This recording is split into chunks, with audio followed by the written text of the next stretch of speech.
Thank you. Thank you very much for joining us on KBC Channel 1. My name is Kasavuli, and this is Saturday. Legends Edition is back after a long break. Well, we thank God for everything that is taking place. We thank God for safe elections and peaceful elections. Well, we pray for the best. Tonight, we have quite a number of stories for you. Please don't go away. Topi Liambila will be joining us later on today. His bulletin is rather short, but very, very sweet. My name is Kasavuli, and our sign language interpreter is none other than Byron Aburi. Let's look at the highlights.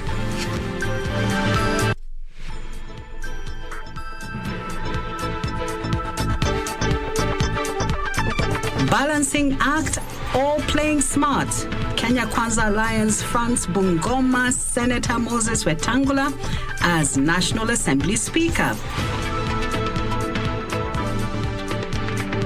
Tumeamua kutumia sheria na kuenda kwenye mbele mahakama kuu ili tupeleke ushahidi ambayo tuko nazo na kuonyesha kwamba ilikuwa ni mzaha, haikuwa ni uchaguzi.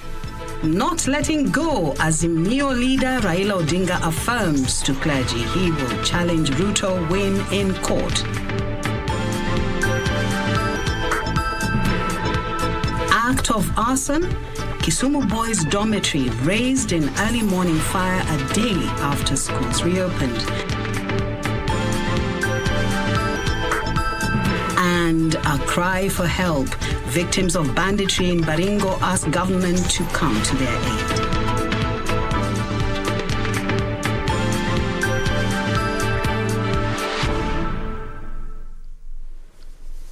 Well, these and other stories are going to grace our bulletin tonight. But first, we start with President-elect William Ruto, who says he will use his clear majority in both houses in Parliament to push for bottom-up friendly policies and legislative framework. Ruto says the consolidation of support, including from parties deemed to have signed up with Azimio, is not meant to weaken his competition, but have a majority that will actualize his manifesto. He spoke during the formal signing of a post-election agreement with the UDM and GDDP parties. During the meeting, Kenya Kwanza Alliance unanimously agreed to front Bungoma Senator Moses Wetangula as National Assembly Speaker. With critics accusing the president-elect of illegally enlisting into Kenya Kwanza, parties that have a pre-election agreement with Azimio la Umoja, Ruto says he intends to actualize the bottom-up manifesto through a majority in Parliament. With 180 MPs so far and pending nominations and by-elections in 4 constituencies, the president-elect says he will seek a legislative framework to set in motion his promises during the campaigns. We have a huge responsibility ahead of us. We need a lot of policy decisions to be made. We need some legislative interventions to be made. And we need to begin to build the team that will help us deliver on the mandate that we have been given by the people of Kenya. Ruto says he has no intention of weakening his competition in Azimio, as he expects them to oversight his government. We have no intention whatsoever to limit the capacity of our competitors to provide oversight over our administration. We are looking forward to a robust engagement. We are looking forward to our competitors providing oversight so that the people of Kenya can get value for the resources we have. They can get value for the vote, for their votes, by making sure that we have a government that delivers. The president-elect, who was speaking during the formal signing of post-election agreements between Kenya Kwanza and the United Democratic Movement, led by outgoing Mandera Governor Ali Roba, and the Grand Development Democratic Party, led by Machakos MP-elect Fabian Mule, accused Azimio of coercing parties under the coalition into signing agreements shrouded in mystery. Don't even know how our competitors manage to keep people in Azimio. They you know? People will make choices. If they are wrong choices, they are their choices. They are not yours.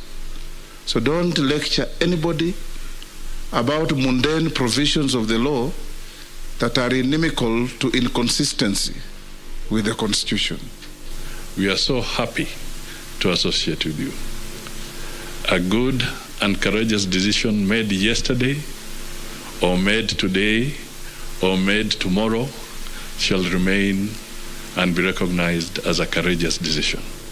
So we want to acknowledge that you have made a very courageous decision to come and stand with us and join hands and strengthen us in Kenya Kwanza. I was never trusted on the other side. I was always told this guy is a mole representing Ruto in this arrangement. The windows were closed, the doors closed, engagements never worked. I want to assure you, we have scrutinized the law, the Constitution, and all the enabling provisions. And therefore, the post-election arrangements we are entering in are legally sound, and we challenge anybody who has issues to take whatever due process they want to take. We are ready for you. At the same time, Ruto has warned public servants and those serving in the criminal justice system to steer clear of politics and serve Kenyans professionally without regard to political affiliation. I promise the people of Kenya that the criminal justice system will exit from politics. The criminal justice system will deal with criminals. They will not deal with politicians.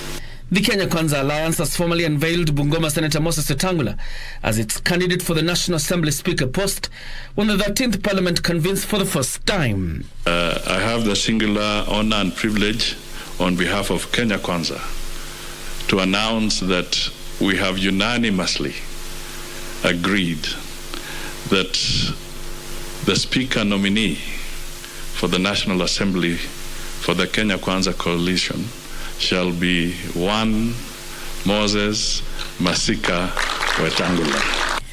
John Jacob Curia, Legends Edition. Thank you, John Jacob Curia. Azimio la Umoja presidential flag bearer Raila Odinga has maintained that he is dissatisfied by the manner in which the chairman of the Independent Electoral and Boundaries Commission, Wafula Chebukati, conducted the August 9th general elections. Raila, who spoke when he met members of the clergy earlier today, said his team will challenge Ruto's win at the Supreme Court.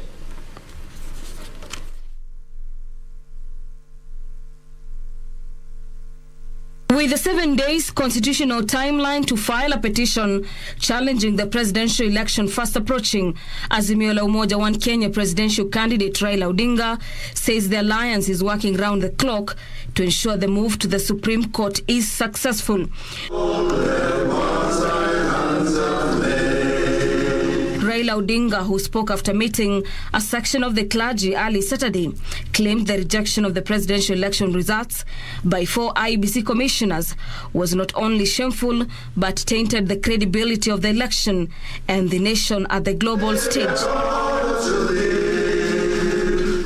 Kama wale ambao walipewa jukumu ya kusimamia uchaguzi wa taifa letu wanaweza kufanya maneno ile ya aibu vile ilifanyika, inaonyesha kwamba demokrasia yetu bado iko mbali sana.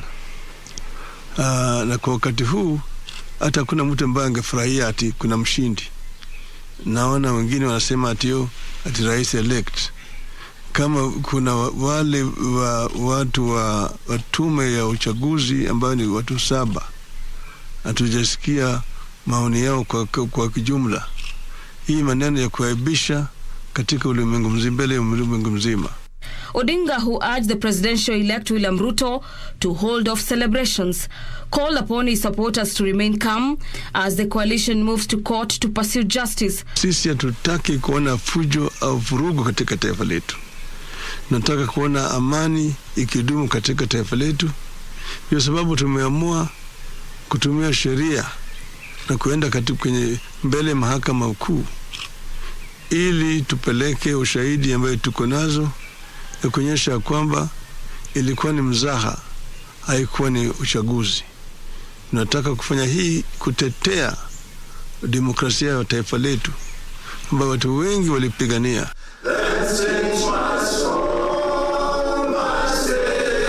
On their part, the members of the clergy welcomed the move by the coalition to seek redress through the courts, urging Kenyans to remain peaceful, irrespective of the outcome of the case. That path is being pursued to protect our nation and our democracy and our country for posterity. Sote watu wasema, jamani, tunapotetea amani na haki, pia tuwe na subra ya kwamba ukweli uweze kuonekana. Wakiamua kwenda kotini, tunawapa nafasi, na kwa hili tuengoje kwa utulivu, tusianze kuchokorana. Na tukae na undugu, amani na For Legends Edition, I'm Gladys Mungai. At least 250 learners at the Kisumu Boys High School have been affected following an inferno that razed down 3 dormitories and 4 classrooms earlier today. According to Early Learning and Basic Education Principal Secretary Dr. Julius Juan, the inferno, whose cause is yet to be established, occurred when learners were in class. No casualty was reported in the incident. Wycliffe Okech has more details on that story. Just 2 days after learners started reporting back to school from the election break, learning activities at the Kisumu Boys High School were disrupted following a morning inferno that burnt down 3 dormitories and 4 classrooms, affecting at least 250 learners. Fire brigade from the Kisumu Fire Department and other companies rushed to the scene and put out the fire, but the damage was already done. Now the fire has destroyed 3 dormitories carrying about 85 learners each, and 4 classrooms. So we have 250 students who are directly affected by the fire in terms of all the items that were in the dormitory have been destroyed. At the time of the unfortunate incident, 1,652 of the 2,300 learners had reported back to school from the election break, although no casualty was reported. Now the school is contacting all the parents whose learners have been affected in terms of their property getting burnt, and they're going to agree with the parents slowly how to help them recover in terms of school uniforms, etc., etc. Early Learning and Basic Education Principal Secretary Dr. Julius Juan, however, assured parents of their children's safety, adding that no learner will be sent home since the Kenya Red Cross and other well-wishers had stepped in to offer the needed help. Now, we want to thank the Red Cross. They are coming in very handy. They have decided to support the school by offering 20 tents. Of the 20 tents, 10 are going to be used for accommodation so that the learners whose dormitories have been burnt can have a place to sleep. The school has arranged with their partners and suppliers who have confirmed that they are delivering equivalent mattresses for all the learners who have been affected, the 250 of them. They are delivering blankets, they are delivering bed sheets, so that even from tonight the learners will have a place to sleep. Investigations into the cause of the fire as well as assessment of the magnitude of the damage are currently underway. For the Legends Edition from Kisumu County, I am Wycliffe Okech. Thank you, Wycliffe. Education Cabinet Secretary Professor George Magoha has warned that parents will bear the burden of rebuilding schools razed down by learners. His remarks come after a Saturday morning fire razed a dormitory at the Kisumu Boys High School only a day after schools reopened. The Education Cabinet Secretary assured the nation that the national examinations will be conducted as scheduled. Saturday, the Education Cabinet Secretary was at Bomo Secondary School in Mombasa County, where he opened CBC classrooms. Here, Magoha noted that the national examinations will continue as scheduled, urging candidates to remain prepared. By the grace of God Almighty, it is our sincere prayer that the exam is done as is scheduled. The exam is usually carried out just to see how much the child has. Nobody is expected to get 100%. And usually if the best child gets 60%, then you prorate downwards and they still move forward. Magoha once again reinstated that no student should be sent home due to school fees arrears. The economy is extremely difficult for parents. And apart from a few parents who are a little bit cumbersome, the majority of them are struggling. So you must not send a child home between now and the end of the year, unless serikali ni yako, na wewe ndio president yako na kila kitu ni yako. If you do so, we are going to act. On the Kisumu Boys High School fire incident that happened this morning, the Education Cabinet Secretary called on parents to instill discipline in their children to avert such cases in schools. The problem is with the parents. The problem is with the parents at home. If you think that by banning the school you will not do exams, you must not be wise, because you will do exams under the trees. That's how it's going to be. He at the same time reiterated that parents will bear the burden of rebuilding the burnt-down school building if investigations incriminate students. So I don't bother about children banning schools. If you ban a school, you will rebuild it. Magoha has in the meantime revealed that completion of CBC classrooms in Mombasa is at 70%. For Legends Edition, from Mombasa County, I am Ann Boro. Mombasa Governor candidate Abdul Swamad Nasir has accused IEBC of violating voters' rights after postponing gubernatorial elections in the area once again. Nasir said the decision will have severe ramifications, including delaying critical services that voters expect from the county government. Following the decision by the Independent Electoral and Boundaries Commission to push to a later date 8 elections, among them gubernatorial polls in Mombasa and Kakamega counties, the electoral body has called for a consultative meeting with candidates from the areas where elections were postponed. Mombasa ODM gubernatorial candidate Abdul Swamad Nasir said that he will not attend the consultative meeting, adding that his position on the matter remains that the elections need to take place on Tuesday, the 23rd, as stipulated. We don't know who we have been asked to meet there, and these are issues that we cannot just blindly accept. Going there is acceptance that we are in agreement that this is a by-election. It is not a by-election.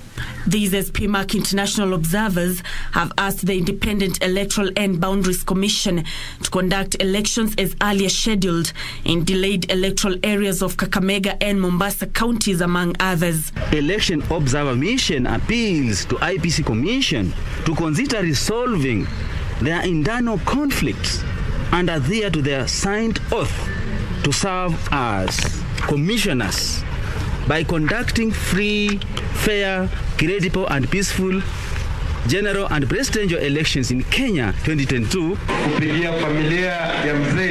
In Kakamega, Azimio leaders are confident that the Supreme Court will deliver justice on the anticipated presidential election petition yet to be filed in court. Na tumefanya hesabu, tulipata kura milioni 1 zaidi kulingana na zile ambazo zilitolewa. So muwe watulifu, tungoje uamuzi wa mahakama. Tunataka Supreme Court interpret sheria ya Kenya. Supreme Court has the power under the Election Act kutali na kudeclare Raila Amolo Odinga the 5th president of the Republic of Kenya. Elsewhere, a Lego Usonga Member of Parliament Samuel Atandi has called on Kenyans to have faith that the Supreme Court of Kenya will deliver justice and pronounce itself on who won the just concluded presidential race. And therefore, I want to urge Kenyans to disregard and ignore William Ruto and focus on the court process which is upcoming. And we know that the court process is going to give the people of Kenya justice. And when the court process is over, I am very optimistic that the Kenyans will know that the person whom they elected as their president is none other than Raila Amolo Odinga. And Muslim leaders in Bungoma County have commended Kenyans for maintaining peace during the electioneering period. Uchaguzi chafanywa, sehemu zingine bado uchaguzi utafanywa, tubaki tukiwa watu ambao tuko watu wamoja. Maana sisi wote wa Kenya, tubaki kitu kimoja, tuwe na amani. Kwa hivyo tutatoa vile vile pia wasia wetu kwa macharges ya kwamba kesi ikikuja kwenyu, fanyeni haki. Well, we now take our first commercial break, and please don't go away. We have Police FC playing a media house, and of course, we have the KBC Caravan. Don't go away.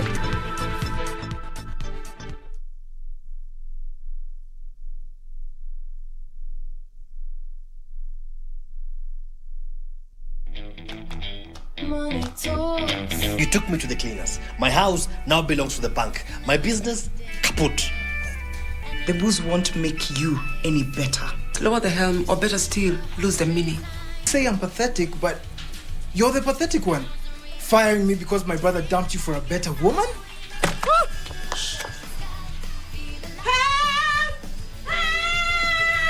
Would you like to scream some more? Do you have a news story to share with KBC? Get in touch swiftly on email news@kbc.co.ke or call 0723-892-654 or 0734-780-124.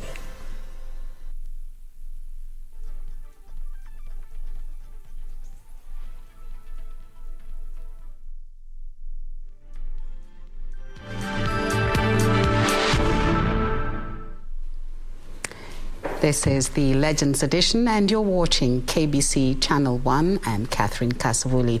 Insecurity victims who were displaced following heightened attacks in Yatia, Kagir, and Kosile in Baringo North continue to suffer after months after fleeing their homes. The over 100 families who are now living in makeshift camps in Rondinin village, miles away from their homes, are appealing for humanitarian assistance. 8 months later,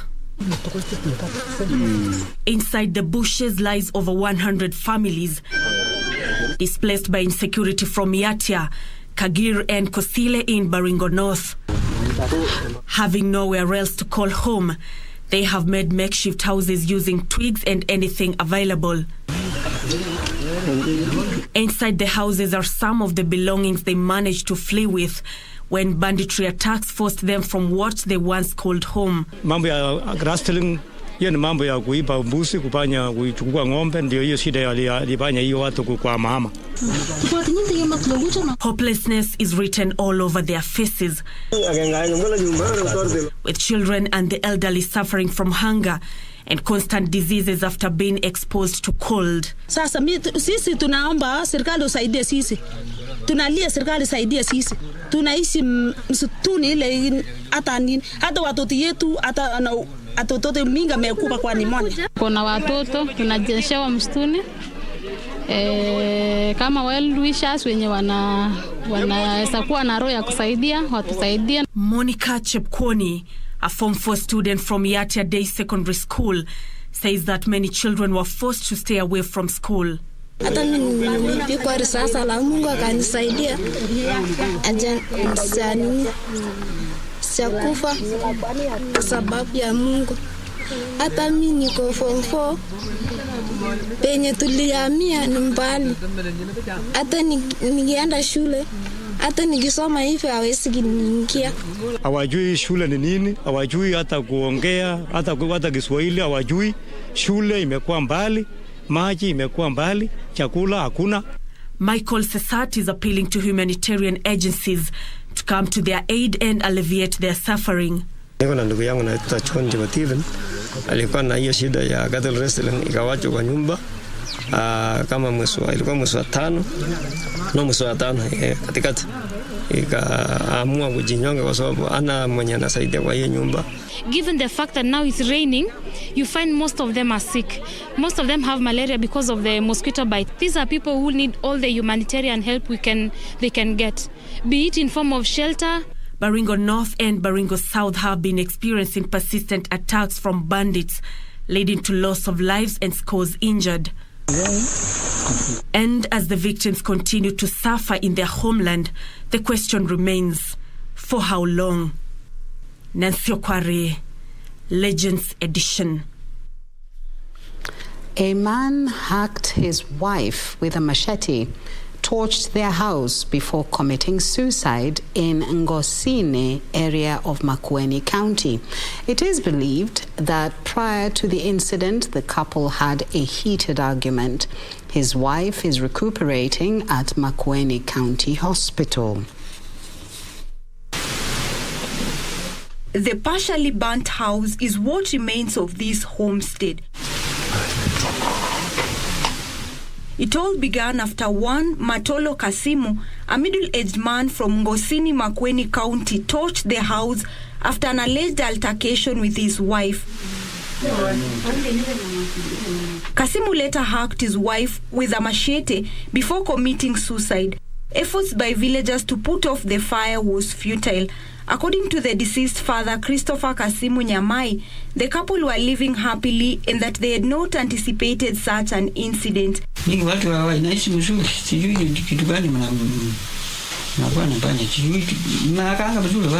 Kama mzee wa kijiji waliishi kama miezi 6 7 mwaka mzima hivi. Lakini sikujua hakuna lolote jambo ambalo yaweza kujua kutoka kwa hawa watu wawili. Sababu kijana hakuwa na maneno, sijui nini. Bibi yake hakuwa na maneno na walikuwa na watoto wawili hapa.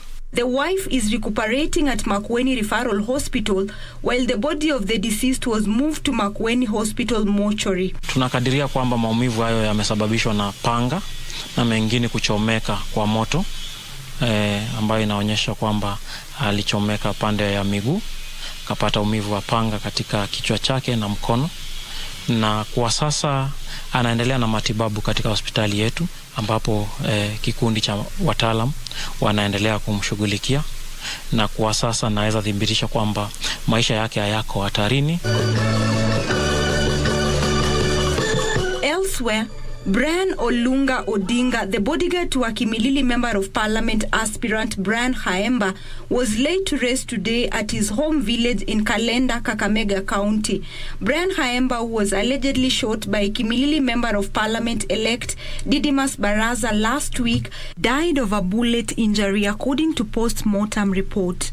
All that the family is crying for, all that I'm crying for, is that let justice be done, so that the law takes in course. And I believe in the legal system, so I know justice is going to happen. Now Brian will be served vizuri penye yako. Let him rest in peace. Tunasikia kesi bado iko kotini. Chenye ningeomba tu serikali, kama unasema kuna justice, acha niaminie kupitia kwa Odinga. Justice ifanyike mazee. Tunaumia. It was not justified at all to take the life of this young man. Kwa hivyo kama viongozi, and I want to take the leadership kusema ya kwamba we want the law to take its course. Kwa sababu this is pure murder. Hakuna lingine kama.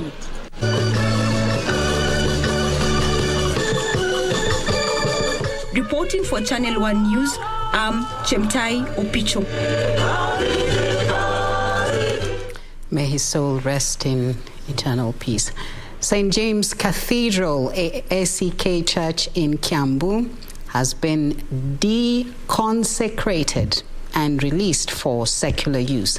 The clergy deconsecrated the old church that has been there for years and laid a foundation for a modern, state-of-the-art church set to befit current standards. The old building can now be used by for secular events such as fundraising, weddings, receptions, or can also be demolished. Kenya Broadcasting Corporation Channel 1 crew sought to find out the steps and rituals performed by men of the cloth in such a ceremony and brings you the following report.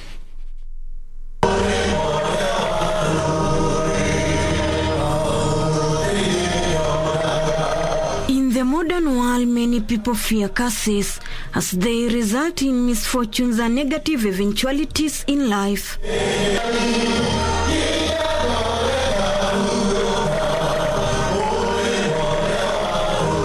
This usually forces Christians and non-Christians to seek divine interventions to eliminate such curses.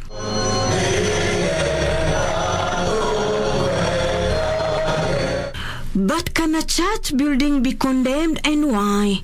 At St. James Cathedral SCK Church in Kiambu, we find the clergy engaged in a beehive of activities.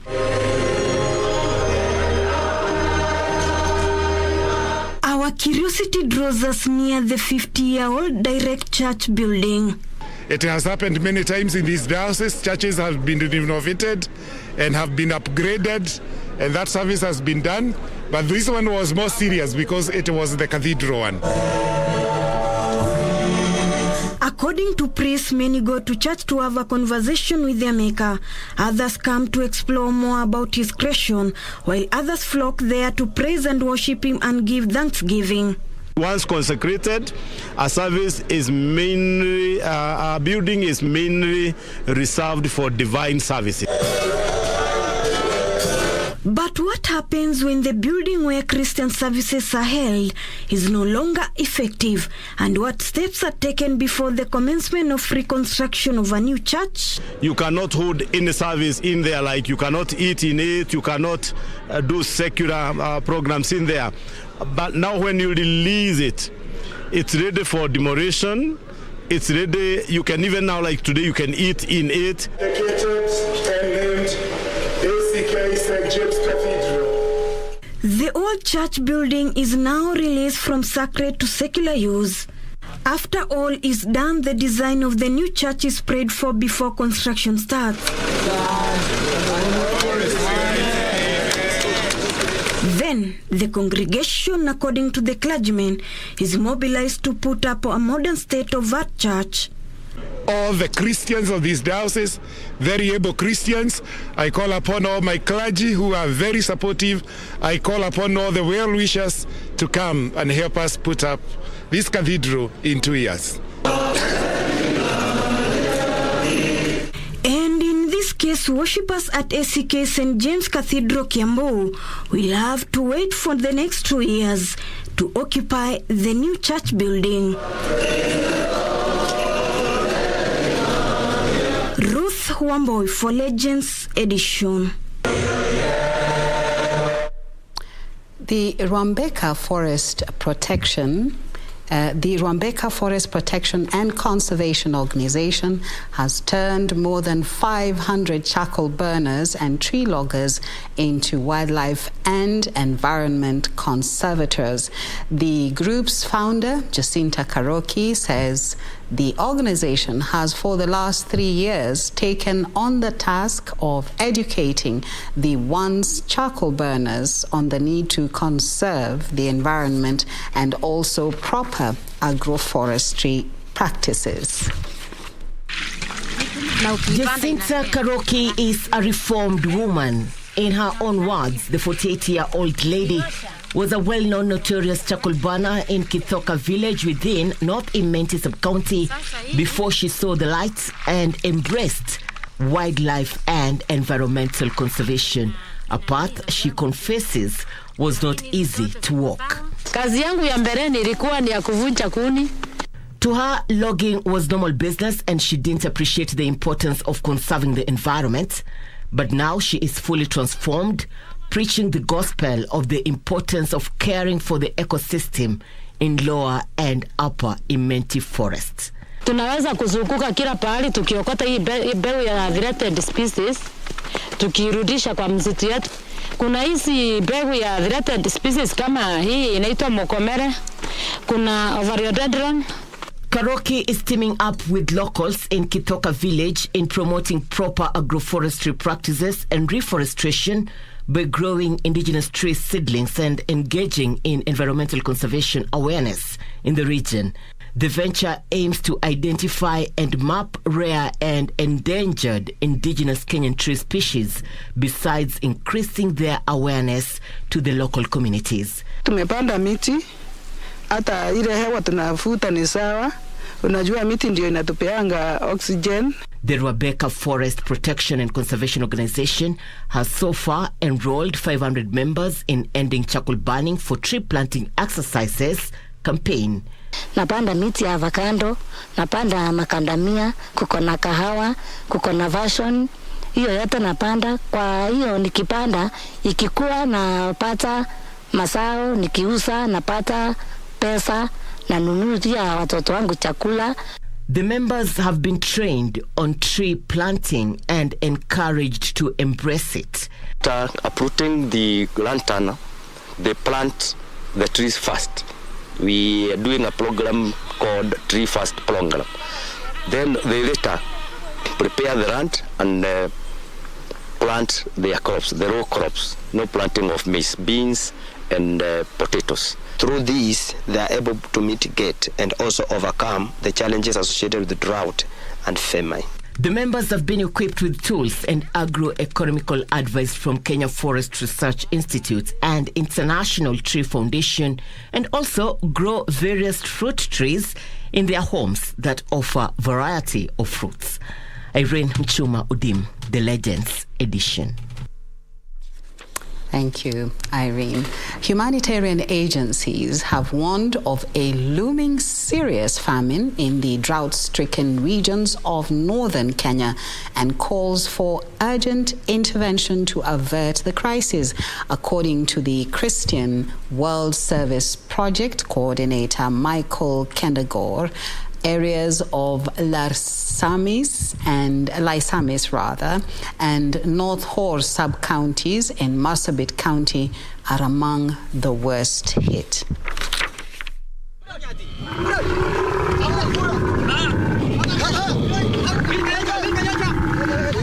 The scenes of emaciated livestock are the ones that welcomes you in Lysamis and North Horr sub-counties in Marsabit County. The horrible and terrible pictures depict how the drought situation is dire. Livestock carcasses are the only reminder to these locals of their diminishing stock.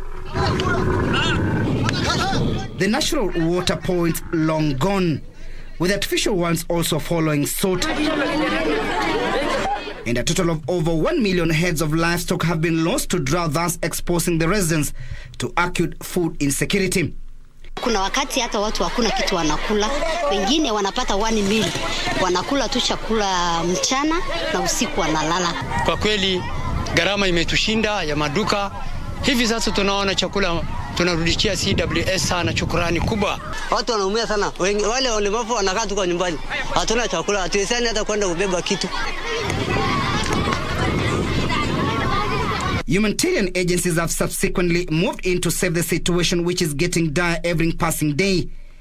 On this day, a Canadian-based Christian World Service Project was here to distribute food to more than 4,000 vulnerable households in Lysamis sub-county. The humanitarian agency raising a red flag over the situation on the ground. The area has never received rains, I think, for the last 4 years, and the situation is very, very dire. Many livestock, a total of over 1 million livestock has been reported to be lost, and the ones that are here now are emaciated, and others are dying. Kuna watoto ya shule, watoto ya primary, wengine hawana chakula, wengine wanaacha shule kwa sababu hakuna chakula. Experts are now warning that the hunger crisis was already at the most severe category of emergency, and there were indications that it might escalate into a catastrophic phase with the continued dry spell in the region. Sasa mtoto anatembea 15 kilometers from home kuja shule bila pengine hata chakula ya asubuhi nyumbani, na anakuja shule kusoma, na tena alasiri hakuna chakula tena, itabidi huyo mtoto aende atafuta chakula nyumbani, sasa inaleta shida. Na kuna wengine pia kwa sababu ya hii kiangazi ama ukosefu ya chakula pia wanjaweza kupata wakati wa kwenda kwa shule kwa sababu ya shughuli ya nyumbani.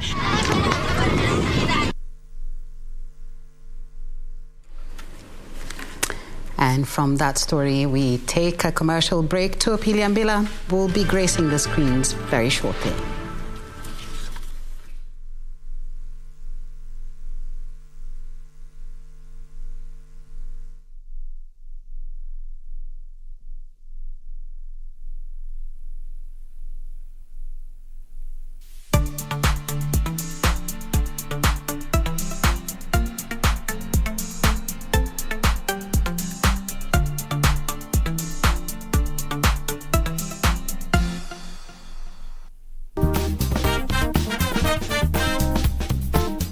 Ukiidentify yule mwanamke pale ameanza kujihusisha na mambo ya drugs, you can either sit down, consult with him, alafu baadaye unafanya assessment like nani alimotivate, because you cannot intervene directly unless you know the root causes. Ufuatilie, ufanye assessment. Watoto wetu wametumiwa sana na hakuna alikuwa anaweza, lazima uwe shujaa kusema kweli, kujitolea kwa kitu kama ni lazima uamini kufa na kupona. Drug dependency treatment is helping them. For those who have come out that they need help, where do they go?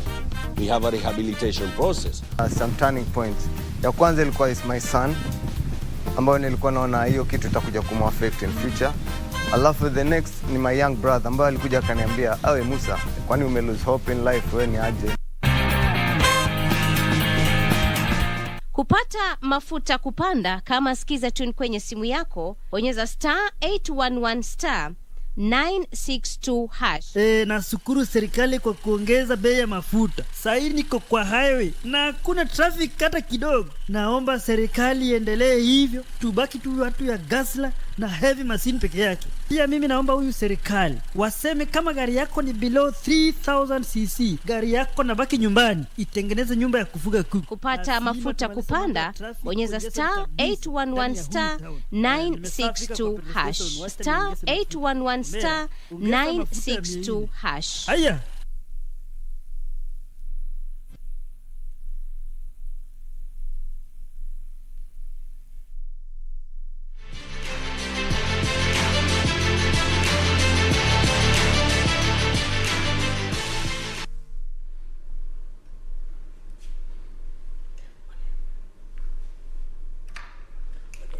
Hello and welcome to the sports segment of the Legends edition this Saturday evening. And of course, with the English Premier League matches back in full swing, the rest of the sporting world is also on tag. And in tonight's edition of our sports segment, we feature soccer, tennis, netball, volleyball and cricket. I'm Tuopili Ambila. Kenya Police beat Nation FC 5-0 in a pre-season friendly match at the Absa Club in Ruaraka, Nairobi today. Alvin Mangeni scored a brace twice, while Clinton Kinanga, Duke Abuya and Clifton Miheso were also on target for the low enforcers in the friendly play today. Police have done massive recruitment as they gear up for the 2022-23 FKF Premier League season, where they hope to improve on the 9th placing finished last season. The team is under coach Musa Otieno after head coach Sami Omolo underwent a back surgery earlier this week. The police team had 6 Kenyan internationals in their squad: Miheso, Musa Muhammad, Abuya, Francis Kahata, Patila Omoto and Elvis Rupia.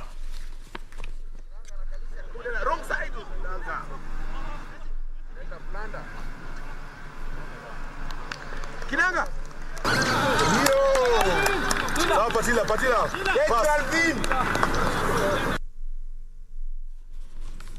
Kenya's tennis sensation Angela Okutoi is optimistic of doing well at her 4th Junior Grand Slam event this year, the US Open, scheduled to be held between the 29th of this month and run to the 11th of next month at the US star Billie Jean King National Tennis Center in New York City.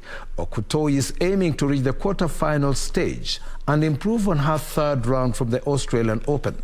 The player reached the 2nd round at the French Open but failed to go past the 1st round at the Wimbledon last month. Okutoi is expected to travel to Canada for a juniors warm-up tournament to sharpen her skills before traveling to New York for the US Open.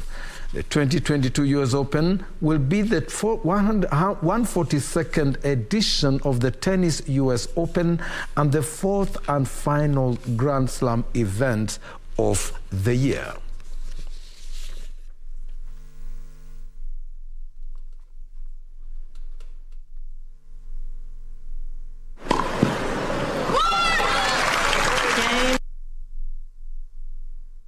National Netball Women's team is determined to register good performance in the 2023 Netball World Cup qualifiers set to be held in Pretoria, South Africa between the 21st of this month and 9th of September.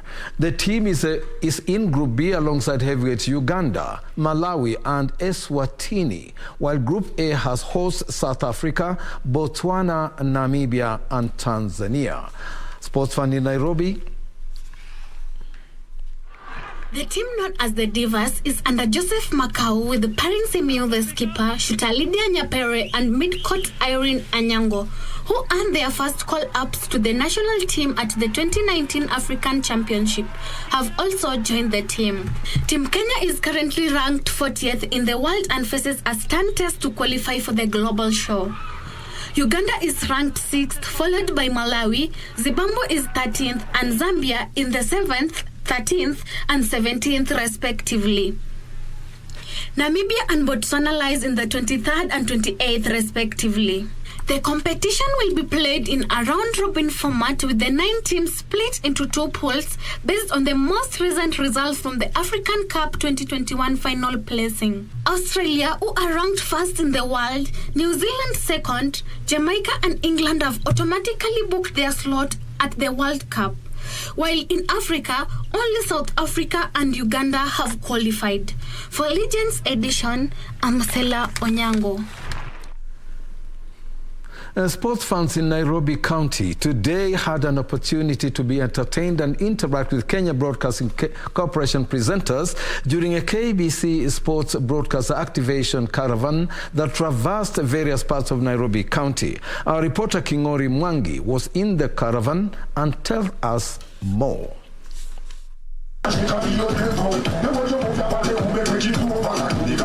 The first stop of the caravan was at Majengo, and this was the scene where fans interacted with their favorite presenters and entertainers.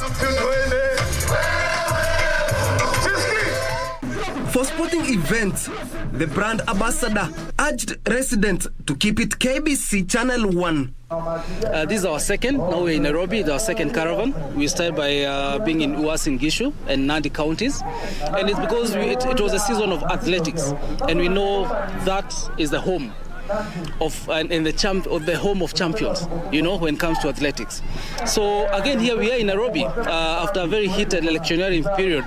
We were here as KBC to first of all preach peace, and again to always remember that sports have always brought Kenyans together. And we are here to also preach and say KBC have the exclusive rights to air the sports, the best of sports in this better part of the year. So we are not going to disappoint. So just be glued to the screen, be glued to the various radios, which are babies of KBC, if I can use that word, and we are not going to disappoint.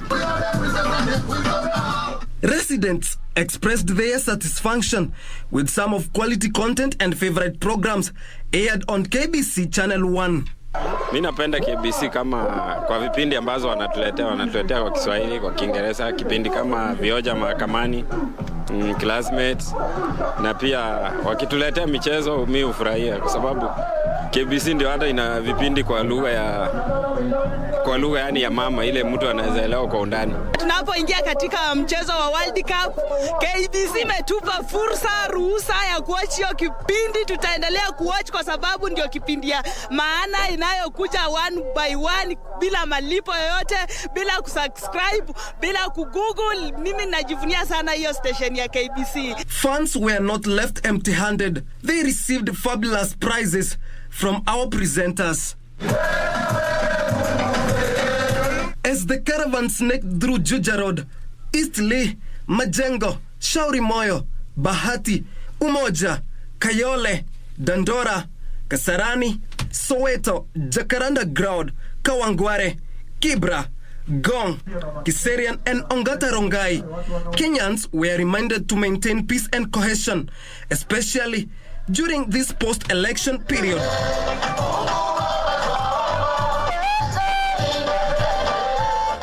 As World Cup is around the corner, KBC Caravan traverses different areas within Nairobi and Kajiado, connecting with viewers and listeners, making known to them that sporting events will be televised live on KBC Channel 1. From Kajiado County, Ongata Rongai, I'm Kingori Mwangi. To your word, KBC Channel 1 is your true sporting partner.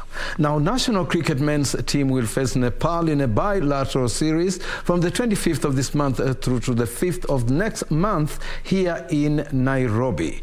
The series comprises 5 T201 matches and 3 matches in the 50 overs format.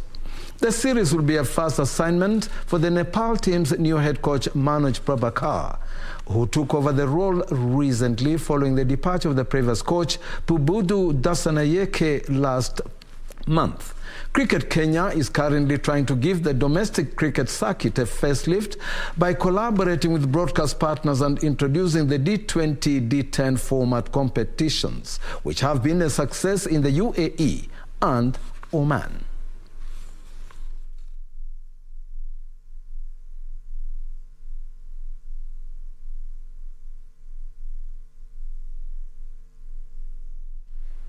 On volleyball, Kenyan international Enoch Mogeni has joined the Japanese volleyball club Oita Miyoshi Weise Adler on a 3-year deal. Mogeni, who is an opposite attacker and plays for Kenya Ports Authority in the local league, arrived in Oita City on Thursday ahead of the new season that begins on the 27th of October. Oita Miyoshi features in the Japanese Volleyball League 1, which is the top tier in Japan. He finished 9th last season in the 10-team league that saw Santori Sandbars defend the title after beating Wolf Dogs Nagoya in April. Last season, Mogeni played for Samoa in Egypt. Other Kenyan volleyball greats who have played for Oita Miyoshi in the past include Dennis Mokua, James Ontere, and Philip Mayo.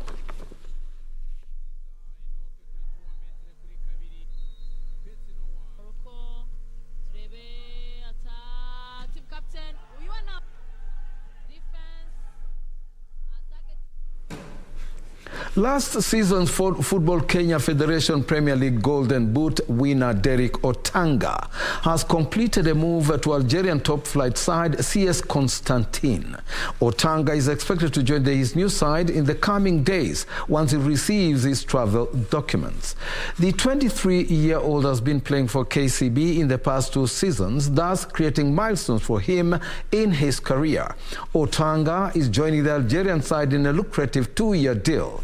The Bankers will again face another loss after losing 6 players to other Premier League teams. KCB team, which is under the tutelage of coach Zedeke Otieno, signed striker Francis Cairo from Talanta FC and Danson Chetambe from Bandari FC to strengthen the squad ahead of the new season. Otanga scored 12 goals as KCB finished second behind champions Tusker in the FKF PL last season.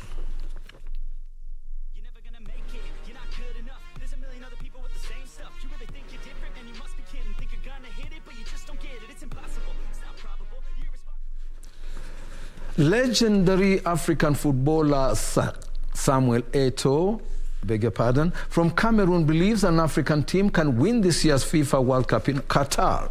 Africa will be represented by Cameroon, Ghana, Morocco, Tunisia and Senegal at the tournament set to be held in November and December of this year. The continent's best performance at the World Cup was when Cameroon won several titles during an illustrious career, winning the Africa Cup of Nations twice and the UEFA Champions League 3 times.